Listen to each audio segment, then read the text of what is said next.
창세기 4장 1절 말씀.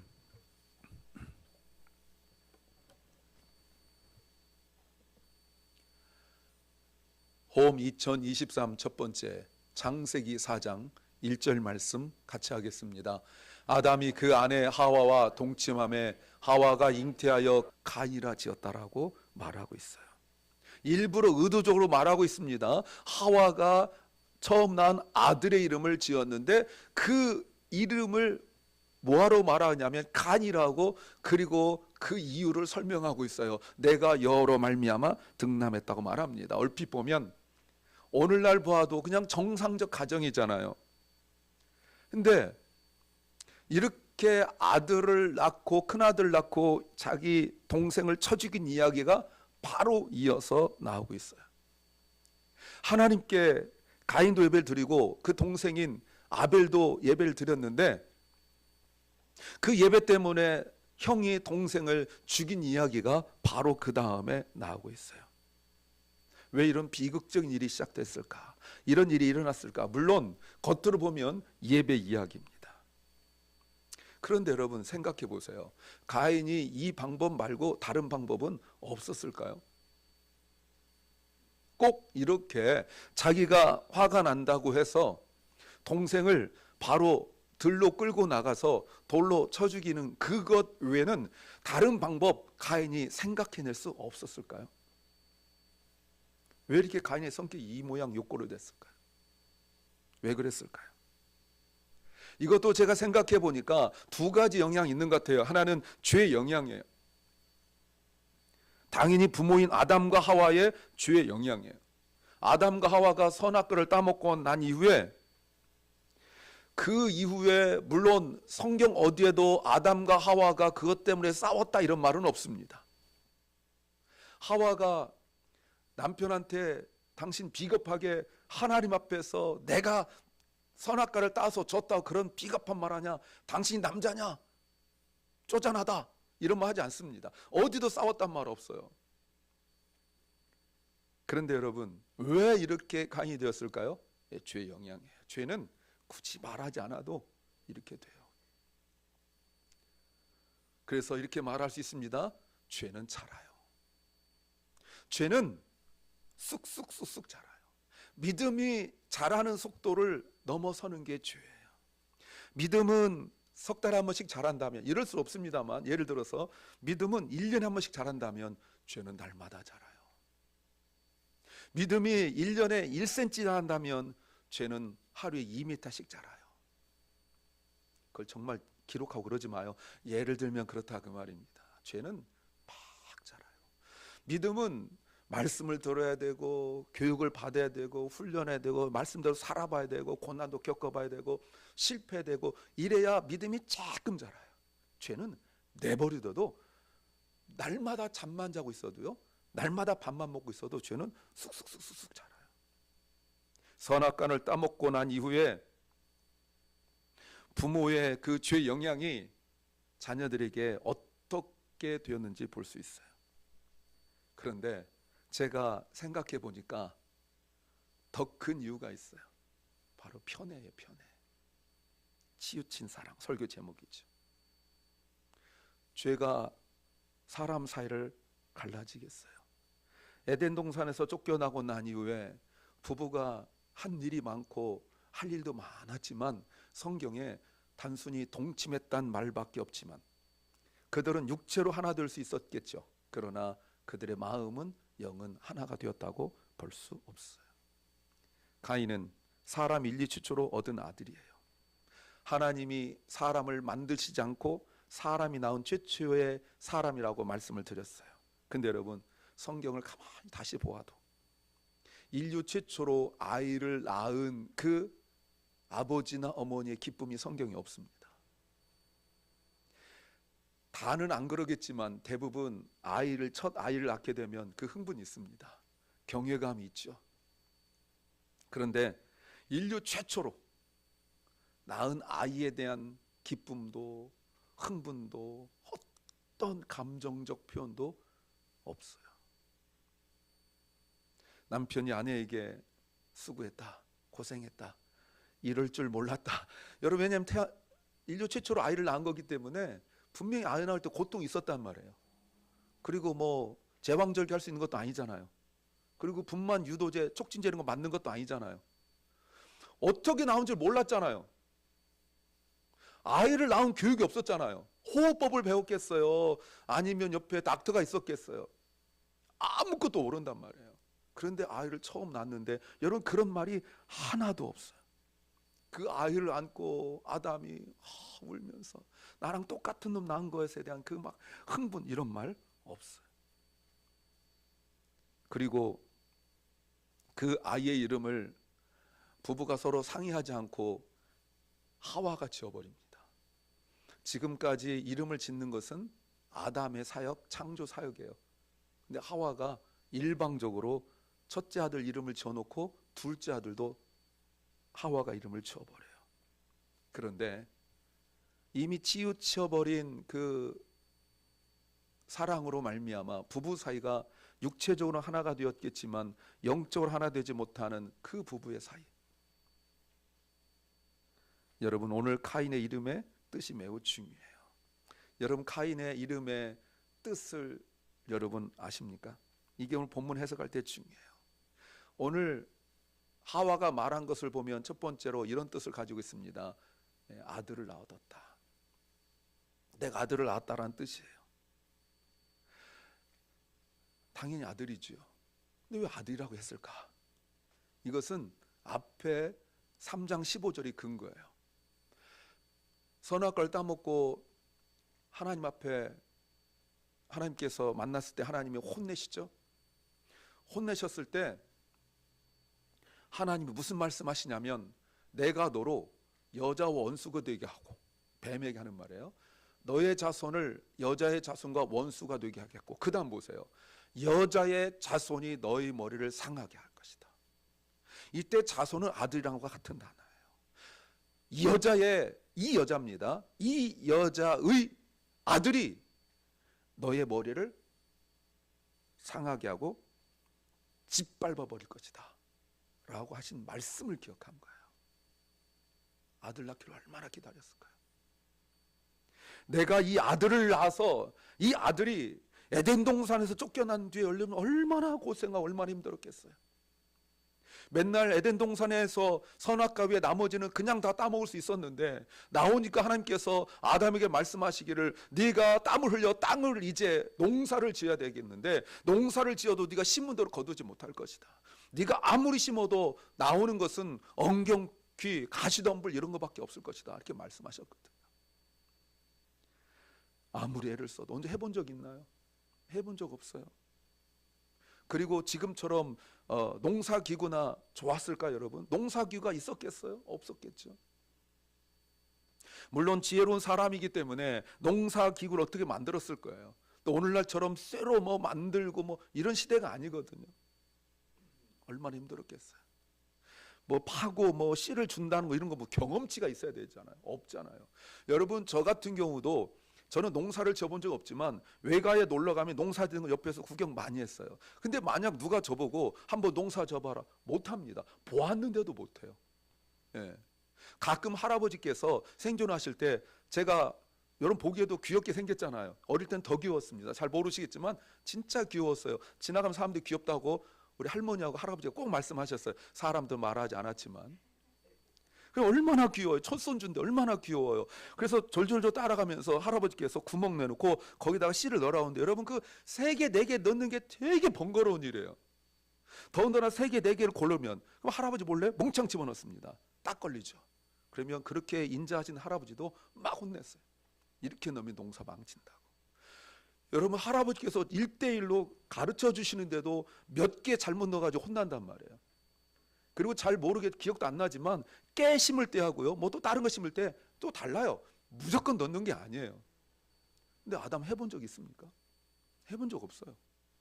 그런데 얼마나 힘들었겠어요. 하와도 얼마나 힘들었겠어요. 근데 이 아들이 낳았어요. 이 아들이 에덴 밖에서 고생하고 힘들고 하는 그 일을 뱀의 머리를 짓밟아버려가지고 나를 다시 에덴 동산으로 들어갈 수 있지 않을까라는 소망이 담겨 있어요. 우리는 그러나 압니다. 이때 여자의 자손은 가인이 아니라 예수 그리스도라는 거예요. 그러나 이 두 사람은 몰랐어요. 또 하나는 가인이라는 이름의 의미가 있습니다. 이것은 아들을 낳았다, having a son이 아니라 having a man으로 볼 수 있어요. 이 말이 참 해석이 슬픕니다. 하와가 아까 말씀드렸지만 이미 하나님 앞에서 크게 실망했거든요. 비겁하게 남자가 하나님 앞에서 누가 너희에게 벌거벗은 것을 알게 해줬느냐 할 때 아담이 눈치 딱 채고 하나님 무조건 잘못했습니다. 다시는 안 그럴게 해야 되는데 뭐라고 그랬냐면 하나님이 나에게 준 이 여자가 나에게 선악과를 주어 먹게 했습니다. 이렇게 말했거든요. 여러분 그때 옆에 있던 하와가 이 남자는 냉철해, 스마트해 이렇게 생각할까요? 이 남자는 정말 내 남편은 팩트가 정확하구나 이렇게 생각했을까요? 여러분 안 보이지만 드라마 같으면 짝 째려봤을 거예요. 이 남자가 지금 하면서 남편에 대한 기대가 싹 사라졌겠죠. 두 사람이 동침하여 아들은 낳았지만 가인이라고 이름을 지으면서 하와의 마음속에 이제는 아담이 아니라 이 아들만 의지하고 살아야겠다. 이 아들을 남편으로 여기고 살아야겠다. 그래서 하나님이 나에게 아들을 주셨다라고 생각할 수 있는 거예요. 근데 여러분 이게 남편 대신 아들 의지하고 산다고 만족합니까? 그래서 그 다음 낳은 아들 이름이 아벨이고 뜻이 허무하다는 뜻이에요. 여하튼 여러분 이런 가인을 낳고 하와가 얼마나 그 첫 아들을 사랑했을까요? 하나님 말씀하신 대로 자신의 상처를 회복시켜 줄 첫 아들을 얼마나 사랑했을까요? 정말 하나님이 허락하신다면 이 첫 아들 가인을 통하여 내가 다시 에덴 동산으로 들어갈 수 있다는 소망을 품고 있으니 이 아들이 얼마나 사랑스러웠을까요? 남편의 빈자리를 채워줄 아들이 얼마나 사랑했을까요? 더군다나요 이 아들의 직업도 아버지 직업과 같아요. 여러분 아담 시대의 최고의 직업은 뭐였는지 아세요? 의사 아닙니다. 컴퓨터 뭐 하는 거 아닙니다. 이때 당시 최고의 직업은 농사 짓는 거. 왜? 아버지 직업이 그거니까 이거밖에 없어요. 그러니까 아버지 직업을 큰아들이 이어받고 농사를 다 지을 수 없으니까 아벨은 그래 양을 친 거예요. 그러니까 아들은 둘째 아들은 밀려난 거죠. 보세요 여러분, 직업도 좋아, 사업도 좋아.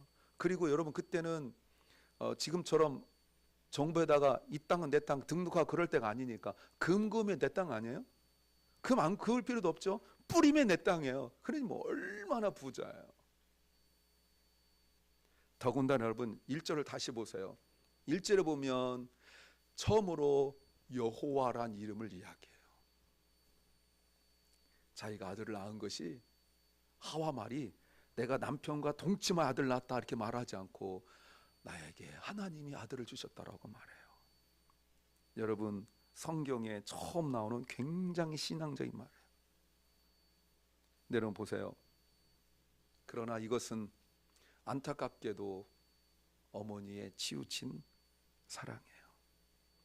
아들을 병들게 만든 치우친 사랑이에요. 이렇게 사랑하고 애지중지한 아들이 자신의 감정 하나 조절하지 못하는, 절제하지 못하는 치우친 사랑이에요. 하나님이 직접 나타나셔서 그 아들에게 왜 네가 그렇게 분을 내느냐, 너 화를 다스려라 라고 하시는 말씀을 듣고도 불순종한 치우친 사랑이에요. 왜 그렇게 분노하여서 화가 나면 동생이라도 가서 쳐 죽여버릴 수 있는 그런 성격을 만든 치우친 사랑이에요. 오직 자기만 생각하는 치우친 사랑이에요. 그것이 곧 인류 최초의 어머니, 인류 최초의 아들을 낳은 어머니가 보여준 사랑이에요. 이렇게 치우친 편애를 받았던 카인이 오직 자기밖에 몰라요. 이 땅에 자기밖에 몰라요. 동생도 있는데 자기밖에 몰라요. 그러니 자기만 사랑하는 엄마의 그 사랑 때문에 동생은 있어도 없어도 되는 존재. 왜? 이름 자체가 허무함이에요. 예배 때문에 동생을 죽이고 하나님 말씀을 듣고도 회개하지 않아요. 예배를 드리고 하나님과 대화를 할 정도인데 자기 감정도 다스리지 못하고 자기 성격도 고치지 못해요. 이런 카인이 자신의 습관은, 자신의 취미는 고칠 수 있었을까요? 말은 너무나 신앙적인데, 모습은 너무나 신앙적인데, 하나님께 예배하고 그러는데, 그러나 화나면 내 동생이라도 죽여버리는 것이 바로 카인의 모습이에요. 엄마가 그렇게 사랑했던 아들의 모습이에요. 하나님의 징계를 받고 정착하여 농사짓지 못하고 이제 이곳저곳 떠돌아다니다가, 그리고 가인의 후손들이 오히려 보여준 그 모습은 너무나 비신앙적인 거예요. 그런데 오늘 성경을 다시 보시면 한 가지 이상한 것이 있어요. 첫 아들을 낳고 기쁨이 성경에 기록되지 않았는데, 이렇게 큰 아들이 둘째 아들을 죽여버리고, 그리고 큰 아들이 이곳저곳 떠돌아다니는 징계를 받았는데 성경 어디에도 이 부모의 반응이 없어요. 아무런 반응이 없어요. 그러다가 4장 끝날 쯤 되어서 4장 25절에 이렇게 말합니다. 아담이 다시 자기 아내와 동침했다. 여러분, 부부가 딱 2번 나오거든요. 2번 다 동침 이야기만 나와요. 그리고 그의 아내가 아들을 낳고 말했어요. 이번에도 하와가 이름을 짓습니다. 하나님이 가인에게 죽은 아벨 대신에 다른 씨를 나에게 허락하시구나. 그래서 대신 허락했다는 말로 이름을 셋이라고 줘요. 근데 이 본문을 해석하려면 그 바로 앞에 있었던 이야기를 보셔야 돼요. 바로 앞에는 가인의 후손들이 나오는데 다들 대단한 사람들, 거의 신적 존재로 나와요. 음악, 뭘 만들고 하는 이런 사람들인데, 이 땅의 사람들과 비교할 수 없는 어마어마한 능력을 가진 사람들이에요. 그런데 아담과 하와가 생각할 때는 이 아들 가인의 후손들로서는 하나님의 뜻대로 살 수 없다고 생각했어요. 그래서 대신 다른 아들이 필요했죠. 그래서 다시 낳은 아들이 가인을 대신하는 것이 아니라 아벨을 대신한 것으로 나와요. 그래서 26절 보십시오.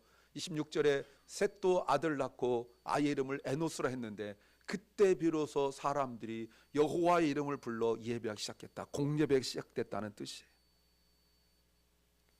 여러분,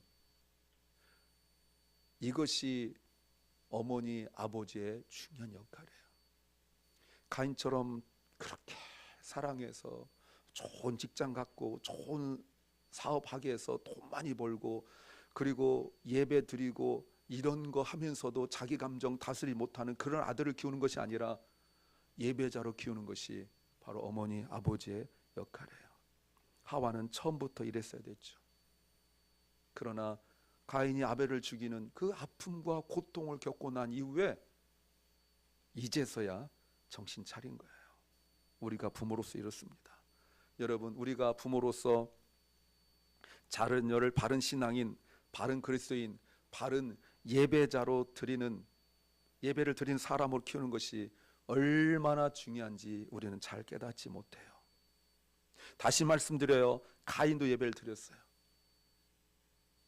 여러분, 가인은 하나님과 직접 대면하여 이야기할 수 있었어요. 그러나 가인은 자기 감정 하나 다스리지 못했어요.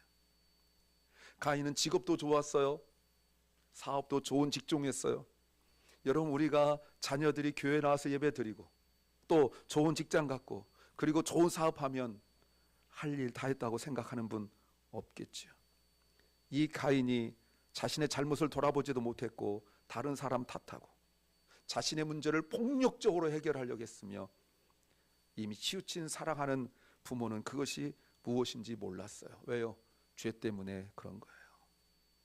자, 그렇다면 여러분, 예수님은 우리를 어떻게 사랑했을까요? 예수님 우리에게 보여준 사랑은 2가지예요. 하나는 공평한 사랑, fair love예요. 우리가 하나님의 사랑으로 구원받은 것은 우리의 조건이나 자격이 아니에요. 세상 사람들보다 우리가 비교하여서 결코 뛰어난 조건이 있기 때문에 하나님 우리를 사랑하신 것이 아니고 우리를 구원하신 것이 아니에요. 그래도 예수님 우리를 사랑하시되 죽기까지 사랑하셨어요. 받은 사랑이 너무 커서 성명의 시인은 나라는 찬양을 통하여 나 가진 재물 없지만, 나 가진 지식 없지만, 그러나 나 남이 못 본 것을 보았고 나 남이 듣지 못하는 성 들었고 하면서 공평하신 하나님을 찬양합니다. 맞습니다, 여러분. 우리를 구원하신 그 사랑은 공평하신 사랑이에요. 그런데 또 하나 사랑이 있어요. 여러분 아십니까? 하나님 우리를 사랑하신 것, 예수님을 사랑하신 것은 하와가 자신의 가인을 사랑한 것보다 더 치우친 사랑이란 것 이해가 되십니까? 하나님이 자신의 사랑 독생자를 우리에게 보내셔서 죽이시면서까지 사랑하신 것은 결코 공평한 사랑은 아니에요. 오직 창세 전에 우리를 예정하셔서 선택하신, 구원하신 그 사람들만 위하여 자신의 사랑하는 독생자를 죽이셨어요. 하나님은 우리를 사랑하실 때 은밀히 사랑하지 아니하시고 노골적으로 사랑하셨어요. 많고 많은 사람들이 자신의 목적을 향해 나갈 때 하나님 우리 심령에 감화감동하여서 우리를 다 예배자를 불러주시는 이 사랑을 우리에게 보여주셨어요. 사람들이 자기 스스로 괜찮은 사람으로, 아까 가인이 가졌던 좋은 직업, 그리고 사람들이 인정받는 그 능력, 이런 것 가지고 사람들이 볼 때 우리 주님은 우리를 위하여 목숨을 내어놓고 죽으셨어요. 말씀하시기를 내가 형제를 위하여 목숨을 내놓는 사랑보다 더 큰 사랑이 없다라고 말씀하셨어요. 그래서 지금도 예수 믿지 않는 다른 사람들은 교회를 향하여 편협하다, 왜 너희만 구원이 있다 말하냐, 구원받는 것이 어떻게 예수 그리스도를 통하여서만 구원받느냐, 부처도 있고 알라도 있고 자기 나름대로 신념도 있고, 그리고 그 중에 하나가 예수 믿고 구원받는 거 아니냐라고 말할 때 우리는 아니다라고 말하죠. 이게 편협된 사랑이에요. 이게 치우친 사랑이에요. 세상은 하나님께 공평한 사랑을 요구하지만 하나님은 이미 우리를 너무너무 사랑하셔서 치우친 사랑하는 거예요. 그러나 이 치우친 사랑은 하와가 보여준 사랑과 다른 사랑이에요. 예수 그리스도는 그런 하나님의 사랑에 순종했어요. 예수 그리스도는 치우친 하나님의 사랑에 순종하느라고 십자가에서 엘렐리 라마 사박다니 나의 하나님 나의 하나님 어찌하여 나를 버리십니까? 라고 울부짖으며 버림받고 죽으셨어요. 이게 하나님의 사랑이에요. 사랑하는 주님의 성도 여러분, 오늘이 마더스데이입니다. 여러분, 우리에게 어머니 주신 하나님께 감사합니다. 그런데 여러분 아십니까? 우리에게 인류 최초의 어머니가 보여주신 것은 우리가 알고 경험하는 감동적 어머니의 사랑은 아니에요. 그러나 그 하와도 비참한 일을 겪으면서 비로소 회복됐어요. 사랑하는 여러분, 어머니의 사랑이 만약에 헌신이라고 이야기할 수 있다면 그 헌신은 자녀를 위하여 고생하고 수고하고 애쓰고 하는 것을 그치는 것이 아니라 자녀를 예배자로 키우는 것임을 믿으시기 바랍니다. 저도 홀어머니가 저희를 키웠는데 어제 제 동생도 목사입니다. 제 동생이 설교 전에 어머니가 우리 형제를 키우시느라고 얼마나 고생한 이야기를 하더라고요. 저도 우리 어머니 고생한 거 이야기하면 잘 말하기 어렵죠. 제가 다른 설교는 굉장히 자신 있게 설교하는데 그 어머니 설교 제가 잘 못하겠어요. 그렇게 고생하셨어요. 제 동생 말에 의하면 1분 거리를 걸어가는데 어머니가 허리를 2번이나 펴시더래요. 아이고 허리야, 아이고 허리야. 제가 어머니한테 못 가본 지 25년입니다. 전화만 하고 그러고 있어요. 자녀가 세상 기준에 좀 못할 수 있어요. 그러나 여러분, 그 잘나게 뛰어나게 자식을 카인을 키워서 세상 사람들이 부러워하는 직업을 갖고 능력자가 되었지만 실패한 부모의 사랑이에요. 가인과 아담과 하와가 성경에 마지막 등장하고 더 이상 등장하지 않는데 그것은 셋을 낳고 그리고 예배자로 키웠다는 것입니다.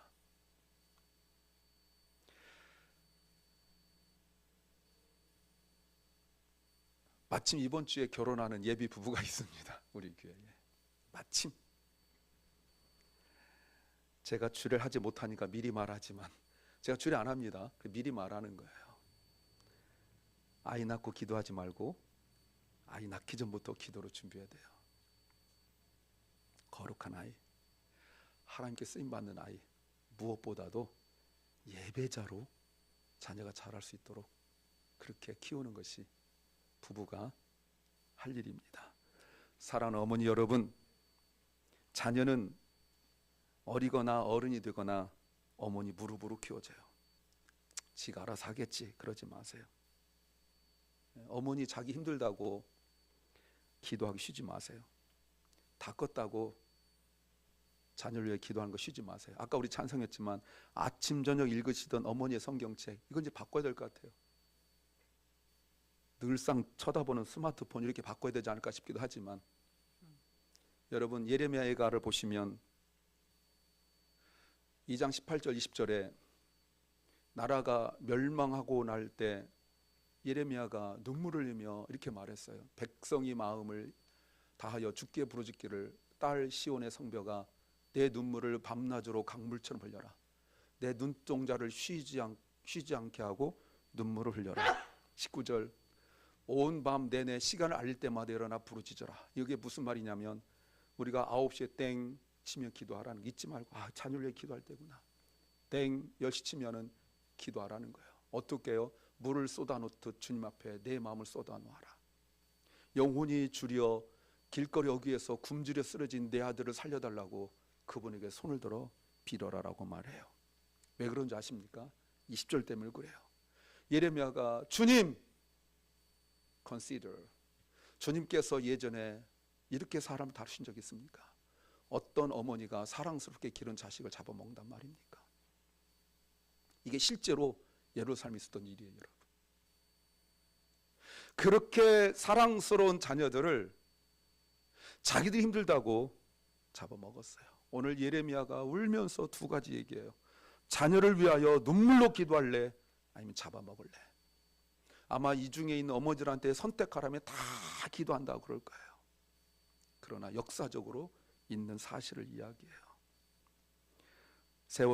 세상은 점점 악해져 가요. 다윗도 이런 고백을 한 적이 있습니다. 시편 27편 10절에 이렇게 말했어요. 나의 아버지와 나의 어머니는 나를 버려도 forsake me, but the Lord will receive me. 주님은 나를 돌봐주십니다. 사랑하는 자녀 여러분, 엄마 아빠 불완전합니다. 실망하지 마세요. 그러나 엄마 아빠를 나에게 보내주신 그 하나님을 찬양하십시오. 이때 필요한 것은 밤낮 부르짖는 기도가 필요한 거예요. 우리가 이렇게 살아있는 것도 사실은 부모의 기도 때문인 줄 믿습니다. 그래서 자녀들이 이렇게 고백할 줄 알아야 됩니다. 내가 이렇게 살아있는 것도 어머니의 기도 덕분이다. 오늘 우리가 이 자리에 있는 것도 모두 주님의 은혜인 줄 믿습니다. 이 은혜가 우리 심령 속에 충만하시기를 주의 이름으로 축원합니다.